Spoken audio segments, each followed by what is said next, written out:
Singh from SR group of institution. एक बार फिर से स्वागत है आपका सुषमा ऑनलाइन क्लासेस में। आज का जो बच्चों हमारा टॉपिक है वो है एक्सेप्टेंस। लास्ट लेक्चर में हमने पढ़ा था ऑफर क्या है, किस सेक्शन में आया है और टाइप्स ऑफ ऑफर, और लास्ट लेक्चर में ये भी बात की थी कि आज जो हम पढ़ेंगे वो पढ़ेंगे एक्सेप्टेंस। तो समझते हैं ये एक्सेप्टेंस क्या होता है। पहले लेक्चर्स में हमने ये भी पढ़ा था कि essential element of a valid contract में इसेंशियल एलिमेंट भी है एक्सेप्टेंस, उसी को डिटेल में हमें आगे पढ़ना भी था। तो आज हम डिटेल में पढ़ेंगे एक्सेप्टेंस।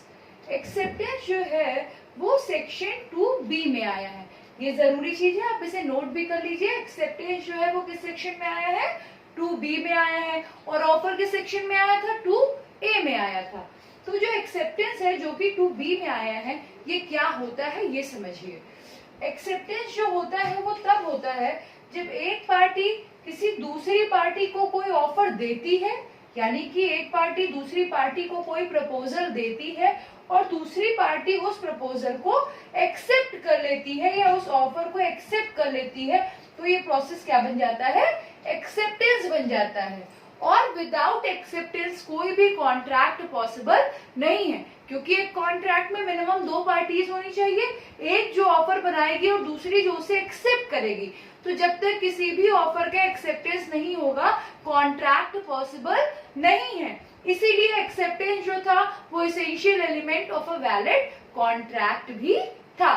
तो एक बार फिर से समझिएगा, एक पार्टी जब दूसरी पार्टी को कोई ऑफर देती है या प्रस्ताव देती है और दूसरी पार्टी उस ऑफर को एक्सेप्ट कर लेती है यानी स्वीकार कर लेती है, तो वो प्रोसेस क्या कहलाता है, एक्सेप्टेंस कहलाता है। अब आगे जो हम पढ़ेंगे वो क्या है, essential element of a valid acceptance, कि एक सही एक्सेप्टेंस, एक सही स्वीकृति के लिए कौन कौन से तत्व जरूरी हैं। क्योंकि जब तक ये एक्सेप्टेंस लॉफुल नहीं होगा, जब तक वो वैलिड नहीं होगा, तब तक वो एक्सेप्टेंस कभी भी सही नहीं हो सकता। एक्सेप्टेंस तो बच्चों इस तरीके का भी हो सकता है ना कि किसी 2 लोगों में आपस में दुश्मनी थी, तो एक ने क्या किया, किसी तीसरी पार्टी को हायर किया और बोला, उसे एक ऑफर दिया कि जाओ तुम वो जो मेरा दुश्मन है या जो एनिमी है उसको मार दो जा करके। तो वो ऑफर भी कोई एक्सेप्ट कर सकता है ना, और उस ऑफर को एक्सेप्ट करके उस बंदे को मार सकता है जो उसका एनिमी था। बट क्या ये वैलिड है, तो ये वैलिड तो है नहीं। तो इस वजह से एक्सेप्टेंस भी हमेशा कैसा होना चाहिए, वैलिड होना चाहिए, सही होना चाहिए। वही पॉइंट आगे हम डिस्कस करेंगे। तो जो फर्स्ट पॉइंट है एक्सप्रेस्ड और इम्प्लाइड, इसका क्या मतलब है, जब भी आप किसी के भी ऑफर को एक्सेप्ट करें तो ये जरूरी है कि वो ऑफर पूरी तरीके से एक्सप्रेस किया जाए। एक्सप्रेस करना यानी पूरी तरह से उस ऑफर के बारे में आपको बताया जाए, या फिर आप उनसे उस ऑफर के बारे में डिटेल में पूछें। क्योंकि एक बार ऑफर एक्सेप्ट करने के बाद में चीजें चेंज नहीं हो सकती हैं, इसलिए ऑफर एक्सेप्ट करने से पहले जरूरी है कि उस ऑफर को पूरी तरीके से एक्सप्रेस्ड किया जाए, समझाया जाए, या फिर जो एक्सेप्टेंस वाली पार्टी है उसको वो समझे। जब वो समझ लेगी, वो पूरी चीजें, वो सारी कंडीशंस एक्सप्रेस हो जाएंगी, तो फिर वो एक्सेप्टेंस कैसा बन जाएगा, वैलिड बन जाएगा। इसी के साथ लिखा हुआ एक्सप्रेस्ड और इम्प्लाइड। अब देखो ये और इम्प्लाइड करके क्यों आया, क्योंकि जो एक्सेप्टेंस है वो 2 सिचुएशंस में जा सकता है। एक कि जिसने प्रपोजल बनाया होगा उसने आपको सारी चीजें डिटेल में समझाई होंगी। फॉर एग्जाम्पल किसी बंदे को जो अपना प्लॉट सेल करना है, तो वो प्लॉट सेल करते वक्त उस प्लॉट के आसपास जितनी भी फैसिलिटीज मिल रही होंगी या दूसरे लोग जो प्लॉट सेल कर रहे होंगे उनसे कंपेयर करके उसकी सारी अच्छी बातें, सारी क्वालिटीज आपको बताएगा, एक्सप्रेस करेगा।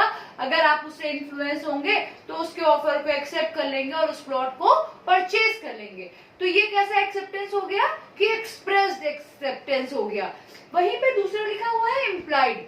इम्प्लाइड का क्या मतलब होता है, कुछ ऑफर हमें ऐसे मिलते हैं कि अगर हम उस ऑफर में एंटर कर गए तो अपने आप ऐसी कंडीशन आ जाती है, अपने आप ऐसी सिचुएशन क्रिएट हो जाती है कि हमें उसे एक्सेप्ट करना ही पड़ता है। फॉर एग्जाम्पल, अगर आप किसी रेस्टोरेंट में जाएं और एक कप कॉफी पी लें, अगर आपने वो कॉफी पी ली है तो अब आप इस सिचुएशन में, इस कंडीशन में आ गए हो कि आपको उस कॉफी का पेमेंट करना पड़ेगा, जितने भी रुपए की वो एक कप कॉफी होगी। तो ये क्या हुआ, ये एक्सेप्टेंस आपकी मजबूरी बन जाएगी कि ये एक्सेप्टेंस तो आपको करना पड़ेगा। क्यों?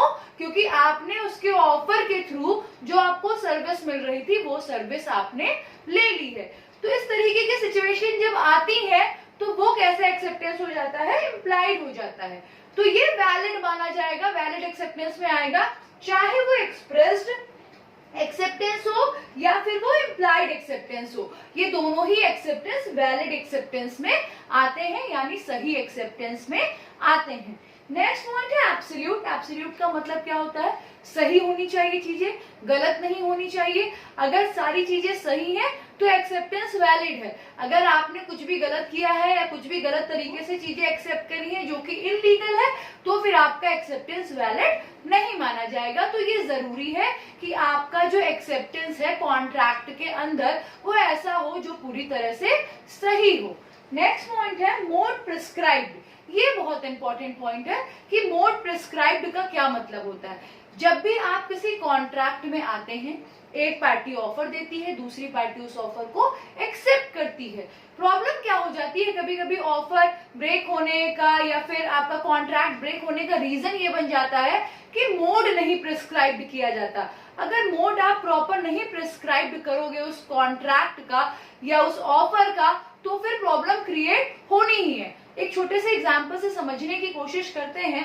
सपोज कि दो फ्रेंड थे, तो एक फ्रेंड को पैसे की जरूरत थी, उसके पास बाइक थी, वो बाइक अपने दूसरे फ्रेंड को बेचने का ऑफर देता है, ठीक है। तो फ्रेंड जो है दूसरा वाला वो बाइक खरीदने का ऑफर एक्सेप्ट कर लेता है, लेकिन जिसको बाइक बेचनी थी उसने मोड प्रिस्क्राइब नहीं किया कि उसको किस वे में मनी चाहिए थी, जबकि उसकी नीड ये थी कि उसको अर्जेंट पैसों की रिक्वायरमेंट आ गई थी, तो उसे कैश में पैसा चाहिए था। लेकिन जो उसका फ्रेंड था जो बाइक परचेज कर रहा था, उसे क्योंकि मोड नहीं पता था, तो उसने क्या सोचा कि मैं चेक काट दूंगा जितने भी अमाउंट की वो बाइक है और वो बाइक में परचेज कर लूंगा, क्योंकि मुझे रोज कॉलेज जाना होता है और मुझे बाइक की जरूरत होती है। तो अब जब वो पहुंचेंगे परचेज करने के लिए बाइक, और ऑफर जिसने दिया है दोस्त ने बाइक लेके उसे बेचने के लिए पहुंचेगा, तो अगर बेचने वाले की नीड पूरी नहीं होगी तो वो कॉन्ट्रैक्ट शुरू होने से पहले ही क्या हो जाएगा, खत्म हो जाएगा। वो प्रपोजल एक्सेप्टेंस से पहले ही खत्म हो जाएगा। क्यों? क्योंकि जिसने प्रपोजल बनाया है जिस नीड को फुलफिल करने के लिए, वो नीड ही फुलफिल नहीं हो पाएगी। उसे पैसे तुरंत चाहिए थे और वो पैसा उसे चेक में मिल रहा था, जो कि तुरंत कैश ना हो पाता। तो ये प्रॉब्लम हो जाती है मोड ना प्रिस्क्राइब करने पे। तो हमेशा एक वैलिड एक्सेप्टेंस के लिए जरूरी है कि आप मोड जरूर प्रिस्क्राइब करें कि किस वे में आपको अपने ऑफर को किसी को एक्सेप्ट कराना है। नेक्स्ट पॉइंट है कम्युनिकेटेड। कम्युनिकेटेड वर्ड से क्लियर है कि जब तक आप अपने प्रपोजल को कम्युनिकेट नहीं करोगे, या फिर एक्सेप्टेंस वाली पार्टी जब तक कम्युनिकेट करके, इट मीन्स जब तक बता करके, बोल करके ये आपको नहीं बताएगी कि हाँ आपका प्रपोजल हम एक्सेप्ट कर रहे हैं, तब तक ये समझ में नहीं आएगा कि ये एक्सेप्टेंस है या नहीं। सपोज कि क्या हो, दो लोगों के बीच में कोई कॉन्ट्रैक्ट हो, ए ने ऑफर दिया, बी रोज उसे बोलता रहे ऐसे ही कि हाँ ठीक है हम आपका प्रपोजल एक्सेप्ट कर लेंगे, हाँ ठीक है कर लेंगे, ठीक है भाई बाद में बात करते हैं, समय मिलेगा तो देखेंगे, एक्सेप्ट कर लेंगे। तो क्या ये वैलिड एक्सेप्टेंस में आएगा? नहीं आएगा। क्यों?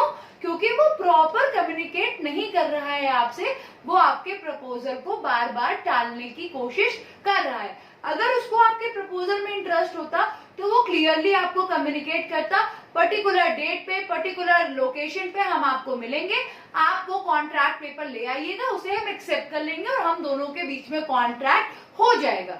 तो ये जब प्रॉपर कम्युनिकेशन होता है तभी वैलिड एक्सेप्टेंस पॉसिबल है। अगर प्रॉपर कम्युनिकेशन नहीं है दोनों पार्टीज के बीच में, अगर कम्युनिकेशन गैप है, तो कभी भी उससे वैलिड कॉन्ट्रैक्ट नहीं क्रिएट होगा। क्यों?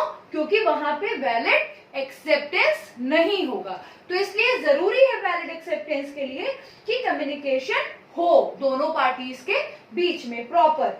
नेक्स्ट पॉइंट है acceptance means acceptance of all the terms of the offer.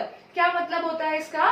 कि अगर आपने किसी के भी प्रपोजल को एक बार एक्सेप्ट कर लिया तो इसका मतलब ये है कि आपने उस ऑफर की सारी कंडीशंस को भी एक्सेप्ट कर लिया, वो बाद में चेंज नहीं होंगी। इसीलिए कहा जाता है कि किसी के भी ऑफर या प्रपोजल को एक्सेप्ट करने से पहले आप उसकी सारी टर्म्स एंड कंडीशंस को भी समझ लीजिए। ये एक्सप्रेस जो एक्सेप्टेंस की बात हो रही थी ये इसीलिए होती है कि सारी चीजें जब आप डिटेल में समझ लोगे तो आपको कोई डाउट नहीं होगा। एक्सेप्टेंस करने के बाद आपको कोई पछतावा नहीं होगा कि अरे ये सिचुएशंस हम कैसे फुलफिल करेंगे, ये तो हमने समझा ही नहीं था। तो ये कभी नहीं होना चाहिए, क्योंकि एक्सेप्टेंस का मतलब ही यही होता है कि आपने उस एग्रीमेंट या उस कॉन्ट्रैक्ट के सारे टर्म्स एंड कंडीशन को भी एक्सेप्ट कर लिया है। नेक्स्ट पॉइंट क्या है?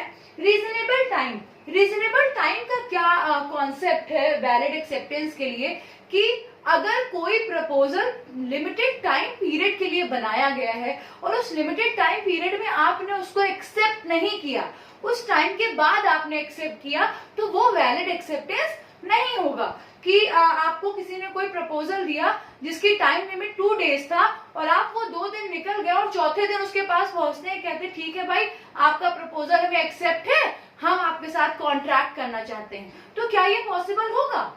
या फिर कोई एक ऐसा एग्जांपल ले लेते हैं कि कोई भी चीज आपको परचेज करनी थी, उस दुकान पे अवेलेबल थी, उसने 1 दिन का मौका दिया था आपको कि भाई आप 1 दिन में आ जाइएगा, ये सामान आपका, क्योंकि आपने ऑर्डर किया था तो 1 दिन के लिए हमने अलग निकाल के रख दिया है। लेकिन उस 1 दिन के अंदर आप उस शॉप पे ना पहुंचे और 2-3 दिन बाद जाओ कहे कि हमने अपना सामान अलग निकलवाया था तो आप दीजिए, तो क्या वो रिस्पॉन्सिबल होगा? नहीं होगा। क्यों? क्योंकि ये वैलिड एक्सेप्टेंस में नहीं आएगा। क्यों नहीं आएगा वैलिड एक्सेप्टेंस में?